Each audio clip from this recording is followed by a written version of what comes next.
What's up, everybody? Welcome to a special night here with Fourth and Go, hitting episode 50 here on the Heat Ratio Network. I am Dave Gleckner at DGleck on Twitter, talking Super Bowl 57, Philadelphia Eagles, Kansas City Chiefs. Can't wait to break it down more. We got two guests lined up, but before we get to all that, let me bring in my man with the plan, Marc Tomasini. What's up, brother? What up? What up? It's always a winning Wednesday when you're in the Super Bowl. Am I right? You're right. Right? You're right. That's right. See, right here, I got the koozie, champions, Super Bowl, shirt. Wow, I can't point. Shirt. We got the hat. We got it all. I went nuts. I went crazy before, and I'm hoping to shell out some more money next week. So, that's the name of the game. But I'm ready to roll. If you can't tell, gang's all here. I'm ready. That's awesome. Awesome, brother. So coming up in about 10 minutes time here, we're bringing on Tony Cutillo, the founder of the Heat Ratio Sports Network, with so many other titles, leads Win Daily Sports, team, Sirius Radio producer and host, a guy that's just so talented. Can't wait to get his take on where this game is going to go and what his favorite bets are. And then after that, we're going to bring in a founding member of Fourth and Go. Harold Johnson will come on, a neutral fan, but one that has a household split. So we'll get into that a little bit with him later on in the show. But first, before we do that, Marc and I are going to cook it up for a few minutes here. And Marc, we're going to talk about the game. We're going to talk about the edges and the angles and where we see this game being played out, what our final scores are. We're going to talk about who we think will, surpass their expectations, who may come up a little short. But before that, I want to know where you're watching the game. So things have gotten a little tricky. So my fiance I got to take him off to listen to this. All right. She got the vid. So I've been sleeping in a separate bed, masking up throughout the house. It's been a couple of days now. So, fingers crossed, knocking on wood. So far, so good. Hoping that she has a negative test this weekend and hopefully I don't get it. I mean, if I get it now, I'm done. And it's just watching here, which is not bad because it's an Eagle cave. It's an Eagle, it's not the end of the world. But if not, I'm going to one of my best friend's house. So go check it out. A couple of us, just going to get after it. Yeah, what's up, Cease? Yes, we're bringing on. You said it. The Terminator's coming on in a few minutes. Yeah, you can't miss that. We love his takes, his angles, and especially, being a part of the Heat Ratio Sports Network. It's great having some, some good vibes, good energy going on there. Cease, give us some thoughts on how this game will play out. I know you got a Birds victory. We all do, but I just want to see where your heart is feeling and how big of a win you got. Yeah, so watching it home, watching in a friend's house, either way, it's a win-win, right? Yeah, absolutely. You're with family, and that's important. I think that's what I've decided. I've settled down. That's where I'm going to be. Got a team of about, like 12 people. It's going to be a good time, here in the dojo, and we can't wait. This is where I watched Super Bowl 52, and I limited my party back then. I think we ended up with about 7 or 8 then. Not too much bigger, but similar size coming up this week. I just feel like I got to stay where it worked the first time. And this is where it worked, and that's where I want to be. Now, where I go afterwards, who knows? But I just got to – this is where I'm going to settle down and halter down. But I did talk to a couple of my friends around recently. I got a couple that did end up buying tickets. Now, one of them got them through the Eagles. We have a mutual friend that works for them, and they got tickets really good. First level, couple rows off the field. What do you think they went for? He got them for face. What do you mean? Like if he didn't get them? No, he paid face for. What do you think face is? A couple, yeah. I would say 2,200. Not bad. Add another third to that, or take in half and add that. It was about 3,500. Oh wow. Okay. Yeah. Wow. Face. So can you imagine? They could probably on the hot market. They're probably like 10K seats. Yeah. That's insane. But it's one of those, and I don't blame them. Waste Management opened this weekend in Phoenix. It's just, kind of stars aligning. Weather's fantastic. Great city. Can't go wrong. So I think that's going to be great. I can't wait to hear where you guys are all going to be at. But I don't know if you're ready for this, Marc. I'm Not not sure I can get. Yeah, I'm I'm not not ready sure, for that. I'm not ready. bro. I don't know if I can get there yet, but I can tell you what. I can tell you, I got the feeling of a victory more than a lot of people think. So, I love it. I love the energy. I love it, and I hope you're watching it somewhere good too, Adam. But as we think about the game and where it's going to head, Mark, one of the things I wanted to get to is the goofy side of it, and the goofy side is, you know, before we talk about, the real football, what are you doing as far as prop bets, block pools, boxes, anything like that you got going on that's going to keep your interest even a little bit more Yeah, of glued to course. the TV? Well, one of my friends works for Ernst& Young, and he throws a block pool every year. So obviously, I got my $40 in now in 2 boxes, and one of the boxes I really like. It's 8 and 5, 8 Eagles, Ooh, 5 Chiefs. So you get one of the little barn burner 35 or 38 35s. I can hang with that. That's a realistic score. Like I said, it comes down to a Jake Elliott field goal to win it. Look, you beat the spread, you win the game. You score a lot of points. Jalen has a good game, hopefully. I can't be mad at that. That's the first score that came to my mind when I saw that. So obviously, in the spirit of a block pool, I'm all for it. I'm gonna throw a couple parlays out there, probably nothing crazy, but I'm really interested in. I have 2 guys, and I don't think I'm the only one, but there's definitely. I don't know if we're gonna get into this just yet. There's 2 Super Bowl MVPs bets that 2 players that I would like, or yeah. that I think could happen. It's not like really a secret anymore, but it definitely. I don't think people would be surprised when I said either one of them. But I don't know if we're gonna get into those now or if you Yes, we're going want to hit to. that in a few minutes, Yeah, especially when we talk to Tony here and we start yes, looking at okay. Super Bowl I don't want to MVP. ruin it. No, that's great. Let me ask about your block pool, box pool. Um, is it score change or is it just quarters? Quarters. I think I actually, a good question, but I think it's quarters because there was 4 numbers, so I think it's quarters. Okay, yeah. I'm able to play in one that has every Score score change. change. Yeah. So, I like that. Could you get about 16, 17 score changes during the Super Bowl? So to be able to, disperse it a little more than just their standards. And the big one at the end, obviously, is going to have a big number to it. So they do pay the big number, the final number, a lot more. So I'm interested in that. I'm also going to play a little bit of a goofy kind of prop sheet that we'll give out to everybody here, and they can all guess, what's the winning color of the Gatorade that's gonna. And it's just the Of local course. people here throw $5 a thing, kids too, and it'll be fun. Adam's checking in saying AJ and Hurts anytime touchdowns. I do like the Hurts. Yeah. I don't want to say I've lost faith in AJ. I don't want to get to that point, but what I want to say is, it's all or nothing for him. You're going to get that touchdown early, or he's just going to turn into, kind of a decoy, because the Chiefs play a lot of high 2 cover, and I'm just curious how he's going to react to that. So we'll see. We'll see. He's not going to blow the top off it, so he's got to get all his kind of underneath it, in my opinion. Yeah. So I like AJ in this scenario. I think he can. I think he's due. He is due, and I yeah, think, like you said, it does make sense. Like lately, it seems like it's very easy for him to fall behind. I think it all depends on how Hurts comes out. I mean, I think it's really dependent upon, like, see, you can make stuff work, especially with Devontae. I feel like he's a type of Devontae in Dallas. You saw it really, both of those guys on screens, they're good screen receivers. Not that AJ's not, but really everybody's expecting him to, you know, take over the top. So he doesn't really do as much in the screen game. He can, but I think we haven't needed Hurts to be the guy. So I think that's it. AJ goes as Jalen goes, and it's really that true best friendmanship. I really feel like that's where we're at. I don't disagree. It's just, where's that been at for 5, 6 straight games? One of my bets I'll talk about later is probably not that I'm fading AJ. I love AJ, Sure.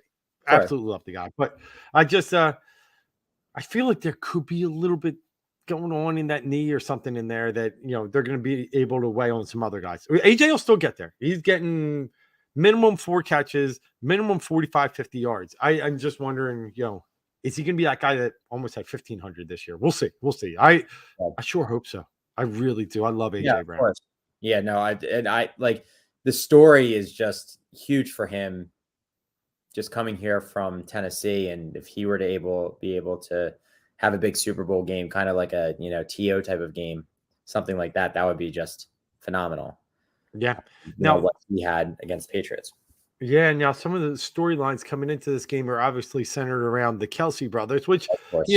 tried and true. It's been great. That's fine. Whatever it is, it goes on. One of the things, I watched Super Bowl opening night the other day, and I feel like deep down inside, Jason Kelsey has made his decision. He said he hasn't, but he hems and haws about it each time. And I think he's made it.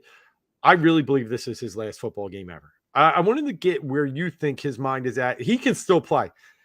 This has nothing to do with his skill set or his ability to dominate on the football field.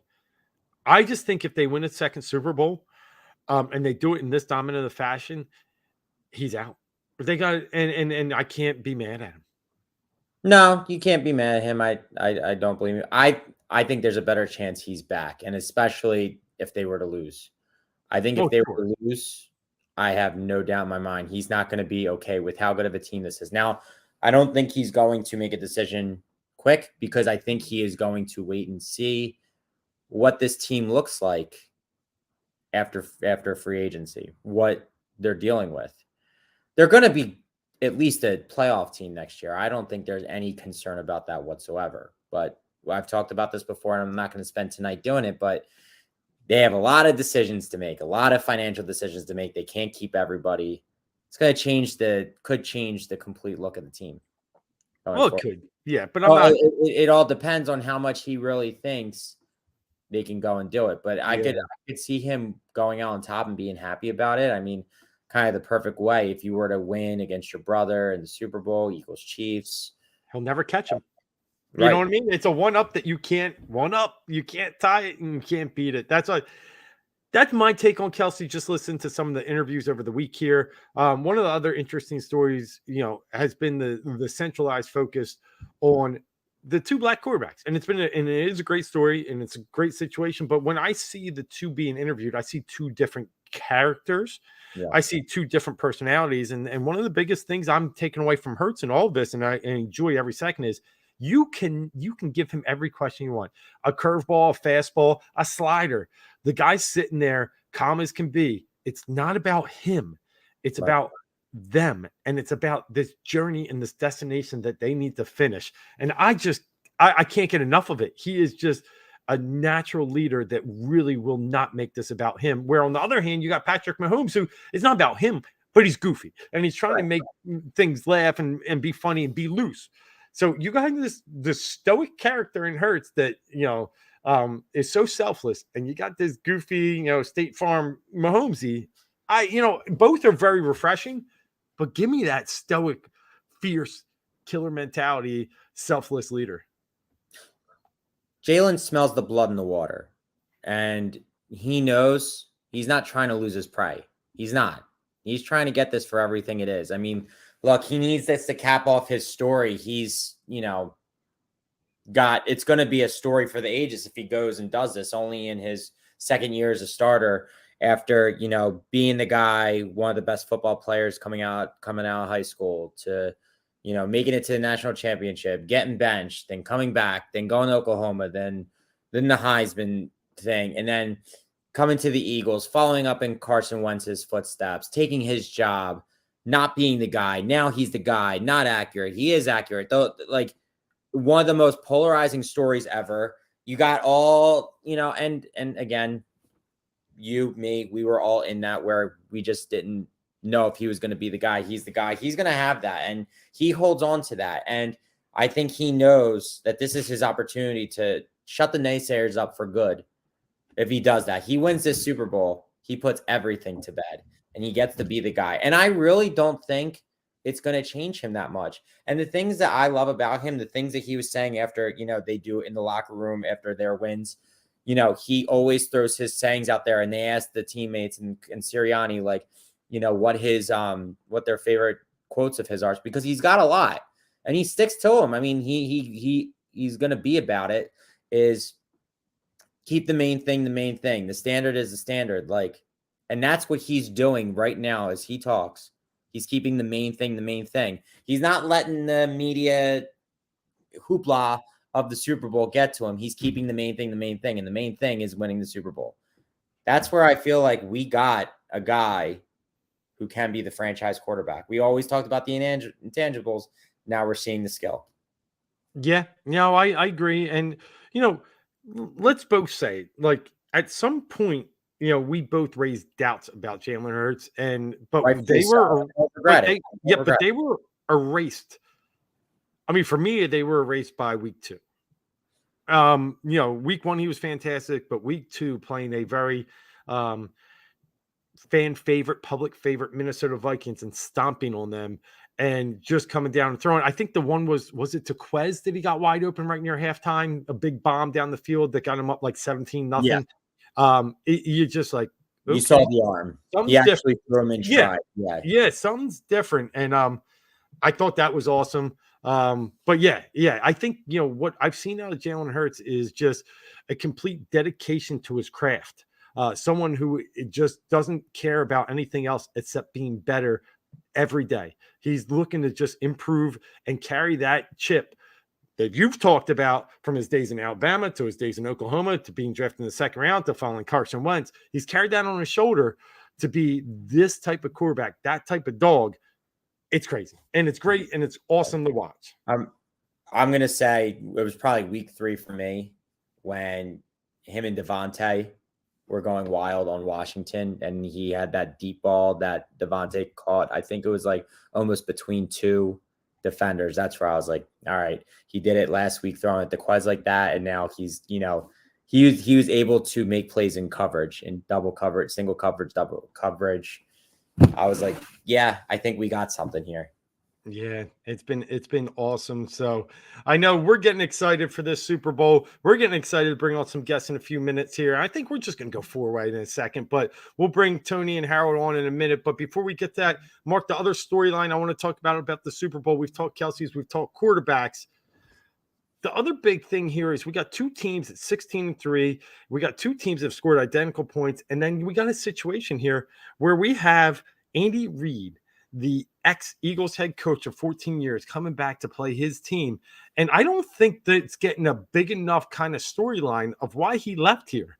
His mismanagement of the clock, his inability to win big games. And, him coming back here, I think it's a bigger story than people are giving credit for. No, I absolutely think it is. But the funny thing about it is you see the national media and so many guys like, how could the Eagles let him go? How could these Eagles let him go? He was here for like 12 years and there was, a lot of flaws that were being seen. And it's just one of those things where when it's over, it's over. It was one of those kinds of things. It had to happen. He got into a situation with Kansas City. Like they were good with Alex Smith, but obviously they became a great team when they got Patrick Mahomes. And he took a chance on him. Like, let's be real. Like, Mahomes was a project coming out of college. They said, no, I'm not sure project, but I think so. You don't think so? I thought there were teams that were looking at him like he had all the talent in the world. Yeah, I think he needed work, but project to me think so. Is Anthony Richardson coming out of Florida. I think he had a lot more than Anthony. I don't know. I honestly, I'm kind of. Let's break the tie. Hold on. Let's pause it. Let's bring in Tony Cutillo first. I want to hear his opinion on that. Yeah, let's bring in the great Tony Cutillo from, like we said earlier, our founding father of the Heat Ratio Sports Network. What's up, Tone? What's up, fellas? How you doing? What's going on? Nothing. So you're hearing. Was Patrick Mahomes a project coming out of college? Listen, I'm going to be full transparency. I'm not a college guy, so I couldn't even tell you how he looked in college. So I wouldn't know. I'll be honest with you. I wouldn't know. So he said me. He said I was right. I'm telling you, no, because he had all the talent in the world. It was about being able to sculpt him. And obviously he went to a scenario with Andy Reid, which really was, who turned Mike Vick into a pocket guy. Like, let's be real, that he was not that in Atlanta at all. And then once he, came over here, he became a guy who could pass out of the pocket. I'm not saying that Patrick Mahomes wouldn't be good somewhere else, but I feel like there was, he wasn't a sure thing when he came into the NFL. If he went to a Chicago, he may not be the guy he is today. I'm just saying.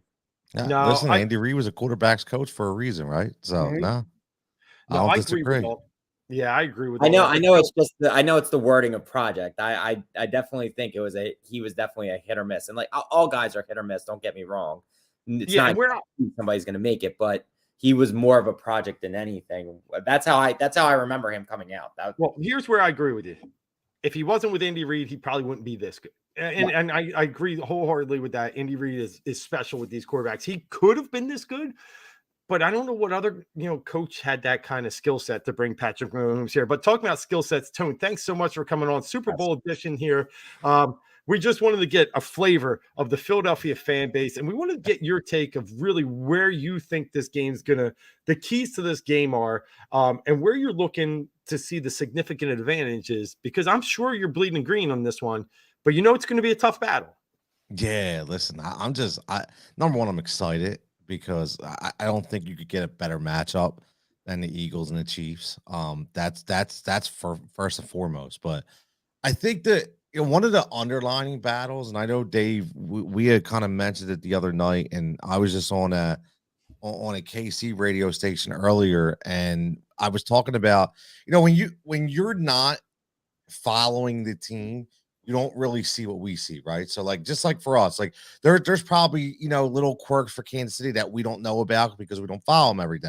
But I think one of the most intriguing matchups in this game is going to be CJ Gardner Johnson and Avonte Maddox and how they are able to get Travis Kelce in that second tier, because I think obviously that's the number one weapon of the Kansas City Chiefs. We all know that, right? I'm not worried about Kadarius Tony, not worried about Juju, I'm not worried about any of them.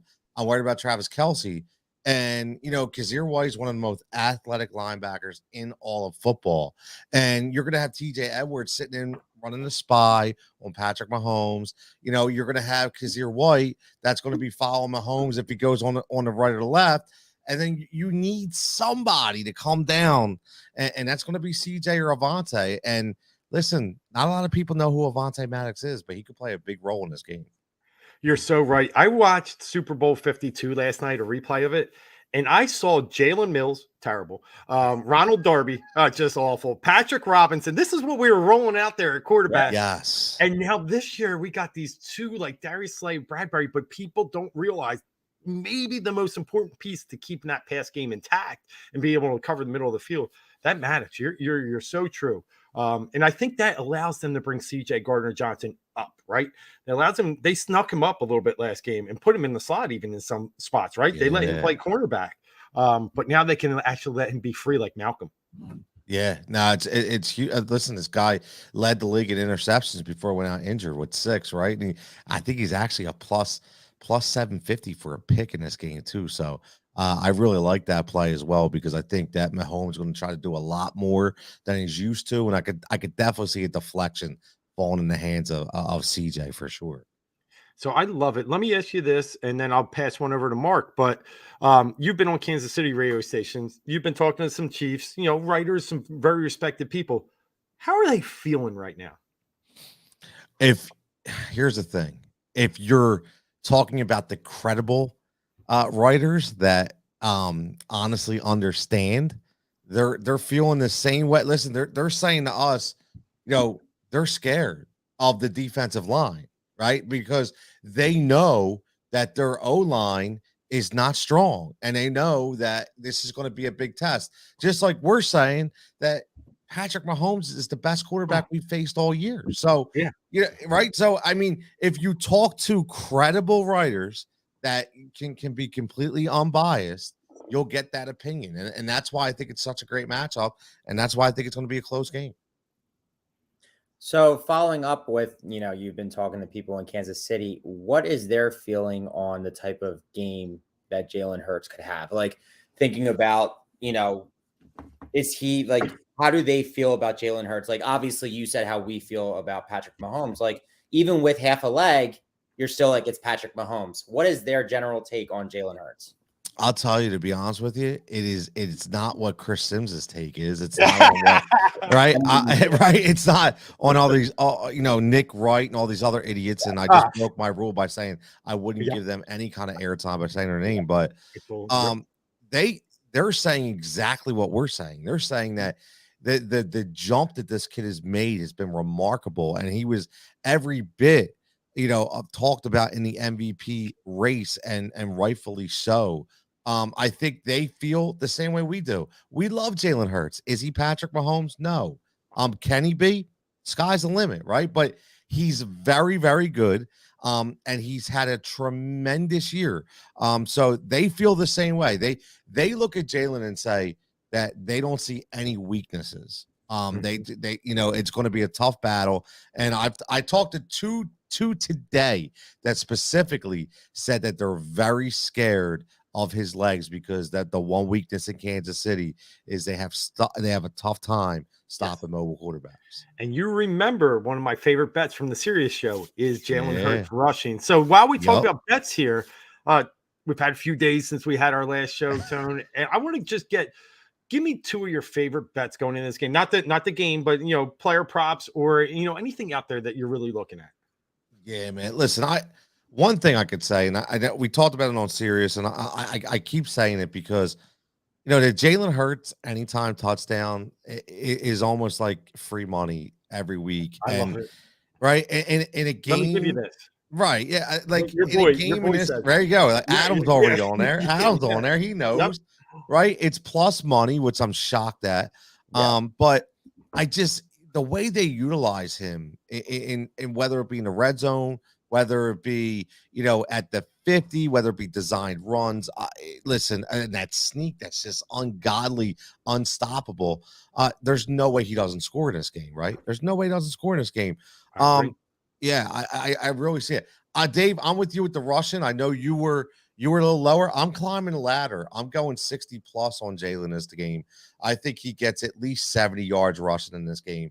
I think the 60 plus is like, it could be almost 200 plus 200, maybe like plus 185. So it's a really good plus money play. I like the plus money, so I'm all about that.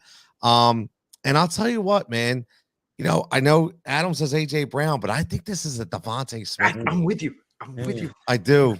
I really do, man. I'm feeling it. I'm feeling it. Batman. It's time. Yeah. He's such a crisp route runner. And I think that Spags is going to do a pretty good job of at least trying to design coverages to make Jalen think a little bit. And whenever that happens, Jalen always goes to Devontae, because I think he knows that he runs the best routes on the team. So I really like Devontae in this game. It's crazy. Before I get to my question, thinking about it, like AJ is the guy, like he's the star, whatever. But like it's almost like, and last year Devontae really had to be the guy in an interesting year. But I think that AJ being here really highlighted, which I didn't think was going to be Devontae more, because you saw the crisp route running, the things that he's been able to do. He's looked like a better receiver this year. And it's not just because he's taking coverage away. That's not the case. It's showing you how much of a finesse player, how much skill he has as a wide receiver. It's truly been incredible. I still am on that AJ is going to have a game here, but I mean, you can't go wrong with either of them having a game. They're both going to have a game. There you go. I honestly hope that's the case. But now going into the props, I got myself a couple dark horses on who I like for Super Bowl MVP. Inform us. What do you think? Who do you like in this scenario with the odds? Listen, I've been on it, and I know a lot of people are like, "Oh no, you can't." I'm gonna go to the Von Miller factor. I'm going Hassan Reddick, man, plus 3,400. Yep. This game is there's going to be a lot that happens in this game, but the way the Eagles will win this game is that they gotta contain Patrick Mahomes. It's easier said than done. He showed last week. Cincinnati got to him. This is a guy who's driven. He might be more driven than Jalen Hurts right now, in the sense that he's tired of all the disrespect. He should be Defensive Player of the Year. He's already got snubbed a little bit on All Pro awards. So this guy has been the most dominant defensive player I've seen since Julius Peppers, in my opinion. He's all over the place. He's unguardable, and if he can get 2 sacks and the Eagles win and nobody. He could be the MVP of this game. Yeah, honestly, he causes so much commotion. That's one of my guys, actually. So I love that right there. He has the play. He has the ability. Obviously, he caused the fumble. He almost had another fumble when he took the ball out. Johnson took it over. So he's become an absolute game wrecker. I'll tell you, my other guy that I like. Let me know what you think on this. Somebody already placed a big bet on this, but Kenny Gainwell at plus 13. A lot of people are in on Gainwell, man. It's a stretch. It's a stretch. No, I honestly, it's not. I'm a big fan. And Davis too into that. I don't think it is, because I do think that they're going to run the ball a lot in this game. And listen, from a DFS perspective, I love Boston Scott this week at 3,000.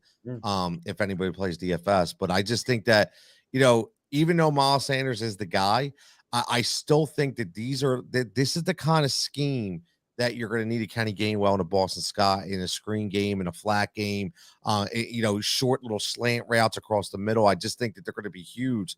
And so, listen, there's a reason. I think the over and under, I think, was like free money for rushing. It was like 18.5 yards. Yeah. I think it's like, don't like it. I don't know. At any time. He can bust a long run out at any time. So we got a question from the crowd. Adam's asking, you think Miles Sanders scores? I do, but here's just, and Tony and I talked about this on Series. Kansas City's very bad inside the red zone at pass defense. They're actually 7th in rush defense inside the red zone. Yes, the Eagles score a rushing touchdown. Don't get me wrong.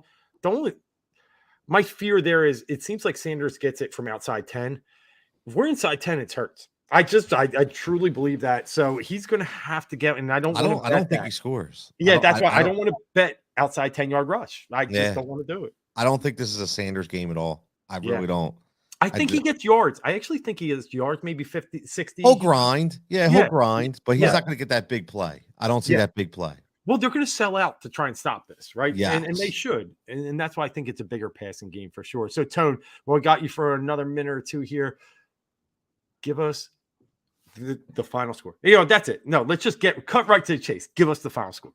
38-34 Birds. I'm going to stick to it. 38-34. I think it's and honestly, I'll be honest. I think that, that 34 is going to come from like the set, like in the final 3 minutes. I think KC will get a touchdown to make it closer, but I'm still sticking with it. 38-34, and we'll be partying on Broad Street, man. So where are you watching this? I'm watching it at home, man. Listen, I'm with you. I can't. My thing is, I'm so anal when I watch games. Like, I can't have people running in front of my screen, or I need to look at this. I can't. You can't have a bunch of Marks hanging out in the bar. I can't. Like Drum called me this week. He's like, "Yo, everybody's going on Market Street, 4th of July," and I'm like, I can't, dude. I can't do it. And on top of that, like, one of my boys are going out, but my younger boy's like, "Dad, you're staying home," so I'm just gonna hang with him. Probably have my parents over. That's it, man. It's quiet here, man. Like it's quiet here. I'll be standing the whole time. That's what I do. I pace. I yell. I go. I want to hear what the announcers say. I want to pick up on the quirks of the game, and that's where I'll be, man. That's where I was in 17, and that's where I'll be this year. It's a Philly thing, brother. I love it. Yes. Yes. Thanks so much for coming on 4th and Go, episode 50. We made it a year on Heat Ratio Sports Network, and we're looking for so many episode 50, man. That's fantastic. I love it. We're getting there. And we appreciate your time tonight. Fly, Eagles, fly, brother. And I know we'll talk more coming up. Yeah, you got it, man. Enjoy, boys. Thank you. Yeah, all right, thanks, brother. All right, that's the great Tony Cutillo here on the 4th and Go show. We had Tony on. Man, I don't know if you were in part of the show yet, Mark, but we had Tony on when he was part of the Philadelphia Influencer years and years ago. Were you? Yeah, I think that was before. I think that was before me. So you know what was before you is our next guest, and I got to bring him on. A blast from the past, one of my favorite people in this entire world, and that's my man, 24 Karat Road, Harold Johnson, joining us from what I would call, a flash from the glory days, right? So Harold and I, we built 4th and Go. But before we built 4th and Go, Harold, what was our other show on those crusty radio waves over in Washington Township? It's funny. Kelly was just asking me about that today when I told her I was going to jump on with you. In the flow. In the flow. That's right. That's right. Yeah. We sat in a radio studio under the water tower in Washington Township. Brother Al, my man was Yeah, like man. 75 years old producing our shows, but we would get the weirdest dudes call in. What was that? Jerry. His name was Jerry, Oh, right? Jerry. That guy. Oh man, I didn't want to meet him in a dark alley, but No, he was good people though. He was good so people. He held us down. so then we brought this belief to the podcast there. So Harold helped build this, and now today, obviously, Marc is helping run this to where we're at today. So we're so glad to have you, Harold, and especially in a situation where I thought you would be a great guest here from a standpoint of you're not an Eagles hater. I won't say that much, but you have a split household, right? You have a very rabid fan in your wife, and I know you're a Steelers fan. Yep. But you have an ultimate respect for football. And I just wanted to get your opinion first and foremost. With this Super Bowl matchup, is this one of the most highly anticipated, even matchups you've seen in recent years?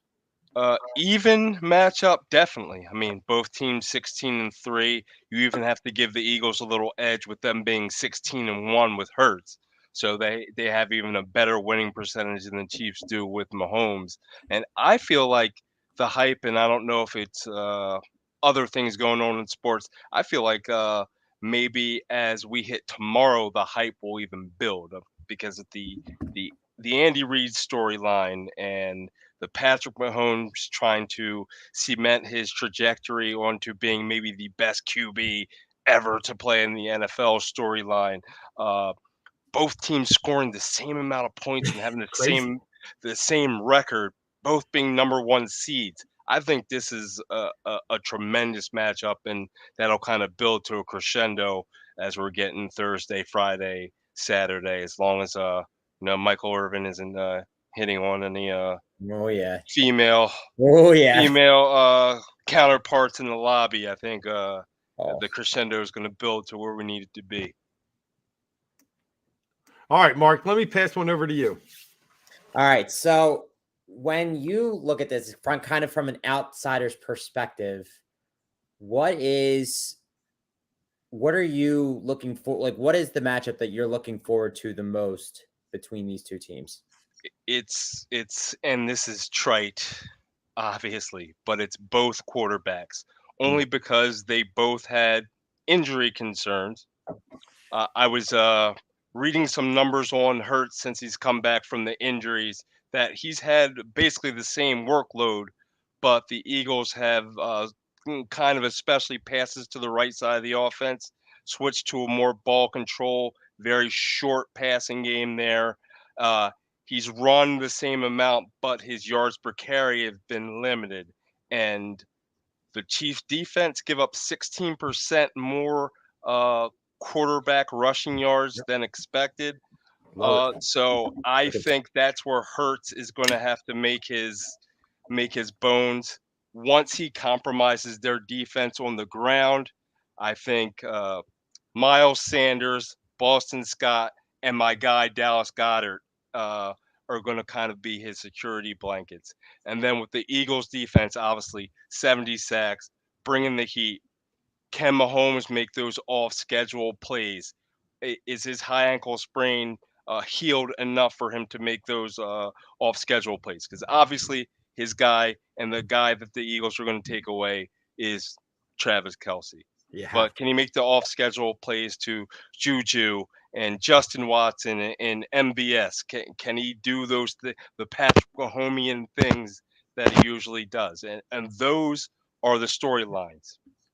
Now, let me ask you this, because obviously, the biggest difference in this game is if you look at the offenses, you got a first offense in the NFL with the Chiefs. The Eagles are second or third, depending where you look.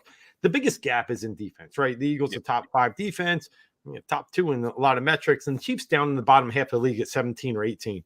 The Chiefs are going to have to do something to stop the Eagles' run game with that type of defense, right? Are they going to try and find a way? They play the most 2 deep safety in the league. Are they going to have to find a way to bring the guy up, and then that's going to make Jalen Hurts beat them deep? Or do you think they just play that type of, defense where they sit back and blitz when they can and try and, stuff the gaps? Because no matter what the Niners did with that good defensive front, the Eagles found a way to run on them. I'm just curious if you think from an outsider perspective, what do the Chiefs need to do with a lesser defense to try and attack this Eagles offense? Now, with Chris Jones, they're wanting to push the pocket without having to blitz a lot at the beginning of the game. Hopefully, they don't have to sell out. So they want to kind of funnel Hurts to the outside, try to make him make some of those outside throws, take away some of this security blanket type throws. But as we discussed, they give up more than league average rushing to the quarterback. There's nothing wrong with Hurts's legs. So I think he's going to try to like I said, compromise the Chiefs defense there to kind of open them up. Then they're going to suck people up into the box and then test that shoulder out. Kind of air it out down the field once the Chiefs actually try to flood the box with defenders. So looking at, because this isn't, obviously an Eagles-based podcast, looking at the defensive backfield, I think we've already talked like throughout the show about the Kelsey factor. But if you had to look at the receivers that are available for the Chiefs, because obviously not all are, who is your one to be concerned about the most? If he's healthy, former Eagles foe. Well, he actually didn't see that much action or do that much damage to the Eagles, but a very talented guy is Kadarius Toney. I think he could be kind of a wild card. Like I said, if Patrick can move around, he's the kind of guy that if you don't pay attention, could get loose on you and kind of cause some havoc. That's the guy, him or MBS. Like I think the Eagles are going, like I said, try to take away Travis. They know Juju is more of a security blanket type guy, so they can kind of track him. But if Mahomes can, and it's not like the Super Bowl a couple years ago against Tampa Bay, where their offensive line was me, you, Dave, and two other people playing offensive line.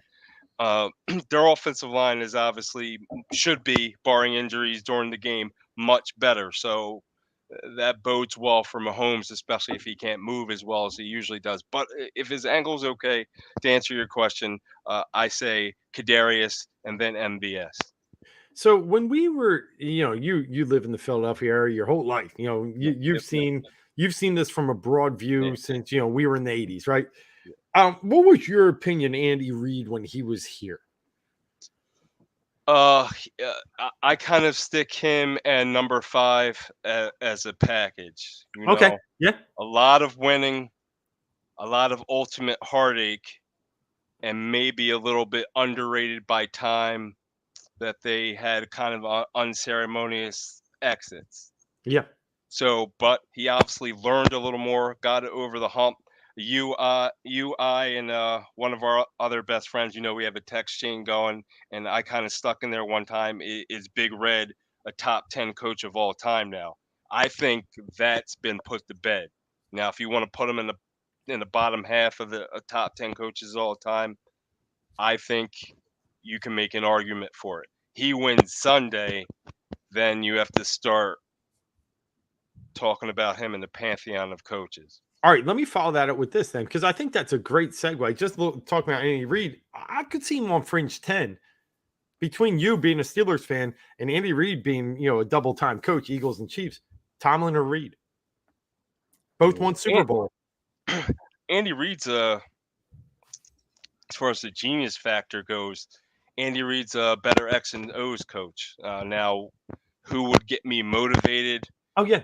If we're down 9 points at halftime to run through a wall and then come back and maybe give you a knockout blow, come back out in the second half and win a game, I'll take Mike T. I mean, especially with the coaching job he did this year with kind of a junk roster. But I'm a big fan of Andy Reid. But you're saying Andy Reid's top 10, they both have one Super Bowl. If he loses the Super Bowl, is he, are they pretty close? I mean, obviously they're close. Yeah, they're fairly close. Yeah. I mean, Tomlin's already a Hall of Fame coach also. So if you want to call him, I'll say, okay, if I'm saying Andy Reid's number 9 all time, Tomlin's what? I'll throw out a number 16. Well, but he still has time to move up too. But to answer your question about Andy Reid, like I said, I believe he's the best coach in the history of your franchise, and ultimately underrated. Now I know like Doug P got it done. That was his guy. He also got out of here in very Me and you talked about this in your basement, Dave, under odd circumstances, him and Howie. But Andy Reid's the best coach in the history of the Eagles, and I think he should be respected as such. Yeah, I think Mark. We know this. Doug Pearson was forced out of here. Like, I mean, We his talked hand was about that, forced. Dave. His hand was forced, right? But with that said, we got about 2 minutes left here. Mark, you got anything else for Howard? Yeah, well, the one thing I was gonna say is I've always been, I'm like Andy Reid. He was a good coach. Doesn't really move the needle for me like crazy. Mal always acknowledged his greatness and what he did, but obviously was never like in love with him, whatever.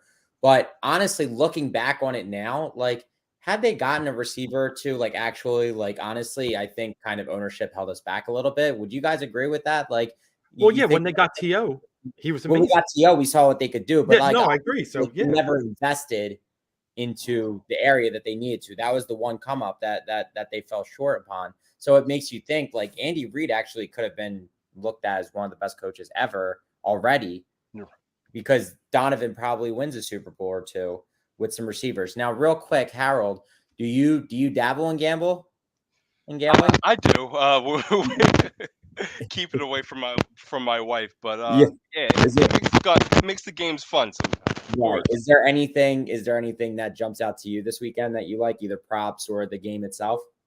Ooh, I liked the gentleman before me, the Boston Scott bet for MVP. I kind of like that sneaky. You like those underdog guys, and like I said, since Jalen's a little compromised, he's the easy pick. If he goes crazy and rushes for 80 yards and gets back over the 200-yard passing mark, and the Eagles win, he's going to be MVP. But somebody like Boston Scott could come up with 100-yard receiving game like the Corey Clements of the world, and score a touchdown, and all of a sudden, this guy, I like him. That's what I would watch out for. I like that call. I love it. So while like we did with Tony, and like we always do with our guests here, big game, Super Bowl 57, Arizona. What a beautiful place to be. We're not there. We're here. But how we got to give a prediction. I don't care which way you go. Do it with your heart. Do it with your mind. Who you got? All the last 10, 11 days, I've been saying 24 or 21 Eagles. But if it gets to 24-21, there's 5-6 minutes left in the game. Too much. I've changed the last 24 hours to 28-24 Chiefs. Getting the Eagles with 3 minutes left, giving Hurts a chance to be the hero and have to win with a touchdown and ultimately falling short. So 28-24 Chiefs, for your sake and my in-laws' sake and a lot of people that I care about. It was most of the times Eagles 24-21 something. Maybe I saw that Mahomes could get more healthy, and I was like, like everybody, I get scared of that guy. I just wouldn't want him at the end of the with a chance to beat me only down a field goal. All right, man. Well, we appreciate you coming on, chopping it up. Thank you very we much. don't agree, but it's okay. We don't. No. Like the reason we wanted to do on, I mean, obviously you're my man from 50 grand from way back, but bring a great perspective and a great angle that we always need to see to make sure our minds are sharp. So Harold, thanks so much. And we'll definitely get you on again this year. Thanks, bud. You guys are doing a great job. Take it easy. All right, later, bud. All right, I'm gonna hit a couple here. All right. Good. All right. It got a little static on the end there. I think that was the headset going on. But hey, Mark, two good guests, two different perspectives, and I just appreciate knowing where we are. And the reason I brought Andy Reid in this conversation a little bit here is because it's going to roll into where I get into my final prediction. So I'll table that for a minute, and let's get into some of our favorite prop bets. You gave one MVP, so I'm going to go to you and say, was there another? You said one or two. Was there another MVP you really liked? Tony also said Hassan Reddick. I think he has the ability to change the game, and the Super Bowl is about game changers. I mean, we've seen obscure defensive players like not Malcolm, but Malcolm Smith, I think. It was Malcolm Smith, Seattle. Yep. Seattle. But I think Hassan Reddick does so much more than that, and he easily can be, can cause havoc. So obviously I love Hassan Reddick there, and I love Kenny G. Play the saxophone, play whatever it is. Yeah. He has the opportunity. Like, I really feel like the playoffs have been about him running the ball. So those are my two guys that I would, throw a couple shekels on each All to right. win MVP. I like it. One of the things I want to say is I talked about it earlier. I'll roll into my comment now. I'm a big believer in Devontae Smith. And when you're not like when the Eagles lost the Super Bowl in 2004, Deion Branch won the MVP for the New England Patriots. There are these obscure receivers that can really get the job done. Santonio Holmes, I think, won it for the Pittsburgh Steelers that one year. There's some interesting angles here. And if I'm going to believe more in Devontae, and here's why I believe more in Devontae: 5 straight games outgaining AJ Brown in yards. The guy, catches are very similar on the season. Early in the season, it was a lot more AJ, and I'll say that because we remember week 1 when Devontae got 0 and still found a way to get 95 catches in 16 games. Don't call it 17, call it 16. And if you're going to take an angle where AJ Brown's 1,800, which I do like, don't get me wrong, but Devontae Smith is plus 3,000. You can get $120 more on your $10 bet. Right. For 1A, 1B. They've been saying it every week on Media Row or all week on Media Row, wherever you want to say. They're 1A, 1B. They believe that in each other. You're getting $1,200 more or $120 more.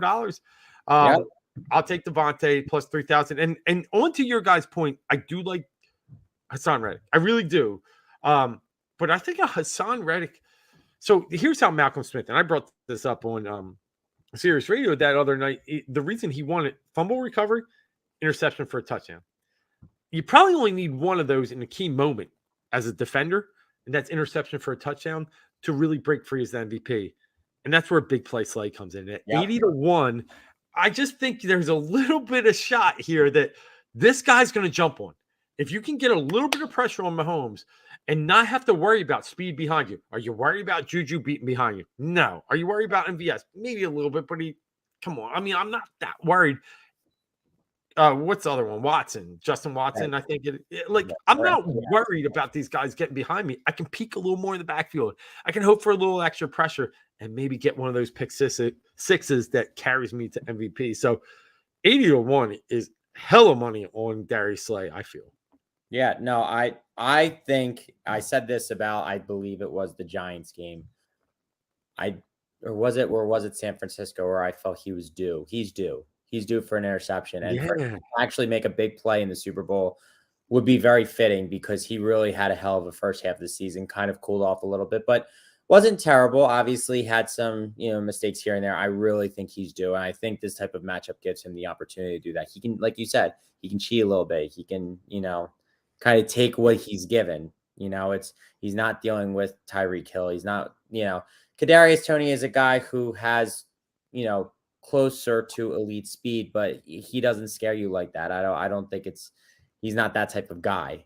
I think he's more of a, when things break down type of guy. So yeah, I really like your big play slay right there. It's just a shot. So here's another one. We'll go into the props game real fast before we get into this. We've talked a lot tonight about anytime touchdowns. Yeah.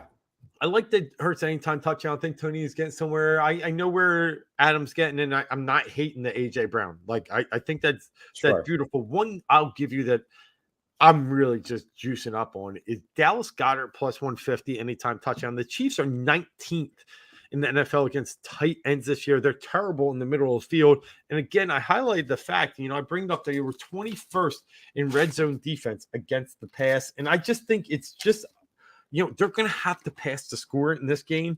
And if you're going to have to pass the score, I'm sorry, they're 28th against the pass in red zone defense. If you're going to, oh man, I just think Dallas Goedert's the target down there. And I feel really good about, I would love to take him, first TD, which I think is juicy too at 1,200, but give me plus 150. I feel good about plus 150 anytime touchdown. Goddard. You got anything on the touchdown scenarios? So on FanDuel, I have it here for 175. So even better. Even better. Honestly, I like Gainwell here for an anytime touchdown. He's sitting at plus 360. I mean, look, I'm all in on the Gainwell train, and it's easy money if he can do so. I think he has the ability to break it, for a long run, and because when we were talking with Tony about the fact that if it's within the red zone, especially if you're 5 yards or less, it's Jalen. Most likely it's Jalen. I mean, they could do something crazy. Well, I really like the play. I forget if it was last week or if it was against the Giants. I'm getting them confused because they were both similar games where they faked the QB draw up the middle, the sneak. And I think the snap actually came high and he tossed it back. I think, was it to Scott or was it Gainwell? I thought that was Gainwell. I thought that was Gainwell too. You get something going like that, and you get a touchdown there, and you get them off there, in a 3rd and 1 type of scenario. Yeah, no, here's my thing on Gainwell. I love him. You talked about it earlier. You love him. Like we've both been all Kenny G all the time. Miles Sanders will not be a Philadelphia Eagle next year. And I'm not saying Kenny Gainwell will be the lead back. I think they find a way in the draft to get Jameer Gibbs or Bijan Robinson. Yep, But in the end, Gainwell will be here and he'll be that gadget back and he'll be very good for them. Farewell. Yeah. But my thing, farewell TD. Well, what I'm saying about Gainwell, no, I'm talking about for Sanders. No, I know what you're saying, but I'm saying my fear about Gainwell, and the reason I'm coming back to this is that he seems to get a lot of carries inside the 10 or late in the game. That's it. I otherwise it feels like it's miles between the two 10s. And I already highlighted, I think Kansas City's a little better in the defensive, red zone against the rush. And it could be a game Gainwell gets 3 carries and disappoints everybody. Everybody's so pumped that Gainwell, and I love Gainwell. They just get weird with the running backs that I get scared. That's all. That's all I'm getting at. I want to bet Gainwell, but I'm scared. I'm just going to be honest. I actually think Sanders has what you just said. I think he has a farewell to a good game. Yeah. See, I just think that his change of pace is going to be good for a game. Since Kansas City is better against the run, I think Gainwell is so shifty that I think he can change it up. That's kind of where I'm at. I'd rather be 60-40 Sanders Gainwell. I have a fear it's going to be 80-20. And that's just they need to find a way to make Gainwell play. We go back to the last Super Bowl. And I mentioned I was watching it last night. LeGarrette Blount was not the lead running back coming in that game. It was Jay Ajayi. Mm-hmm. They split almost 50-50 and got a lot of comment in the game. So it was I hope they do something to get Gainwell a lot of touches because I am with you. He is electric. He's so good in space that I hope they do get him the ball. All right. One other prop I like before we get into the analysis and our picks on the game. And I'm telling you, Mark, there are so many. Like we talked, Hurts rushing, gave that the other night. I like Devontae Smith and his receiving yards this week.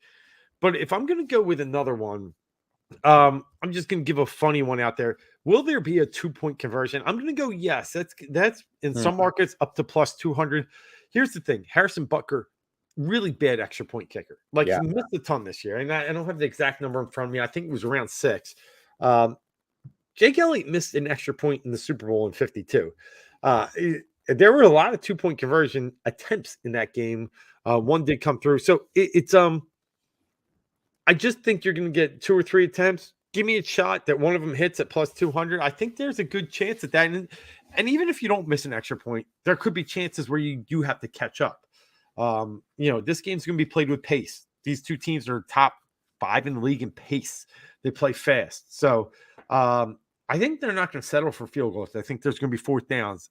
And if there's 4th down conversions a lot and people going for it, why not go for a 2 once or twice? So I like that plus 200 on will there be a 2-point conversion. I'm with you there on that one for sure. You got any prop out there you're leaning towards feeling?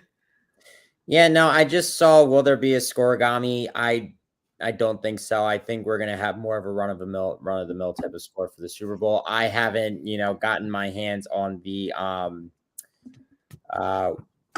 length of time of the national anthem. I'm not I haven't been able to see that.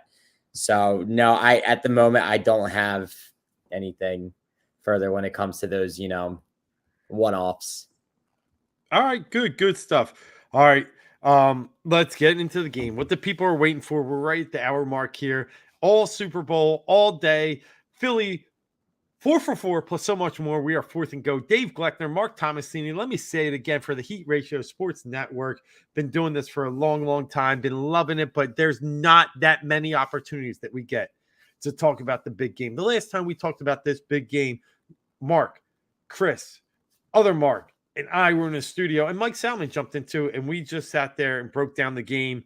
And now we're here today, two of us looking at the desert, the Super Bowl in the desert, Arizona. You know, we had some shitty Super Bowls in the past. We were in Jacksonville, we were in Minnesota, and now here we are in beautiful weather. And, you know, like it or not, I think this team's on a mission. And I really believe they're focused. And they understand the task at hand. They understand that tomorrow's never guaranteed. And I just think this is going to be a special day for this special group of people. So I'm going to kick it to you first. Give me a little bit breakdown of what you think are big in this game, big keys to the game, and ultimately your final score.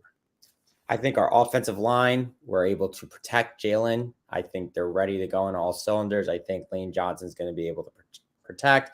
I think Chris Jones is going to be a non-factor, just like Nick Bosa was last week, for San Francisco. I think that the offense is going to be running the ball. I think we're going to score. It's not going to be a crazy, what do I want to say? The score of the game. Well, I'll get to that.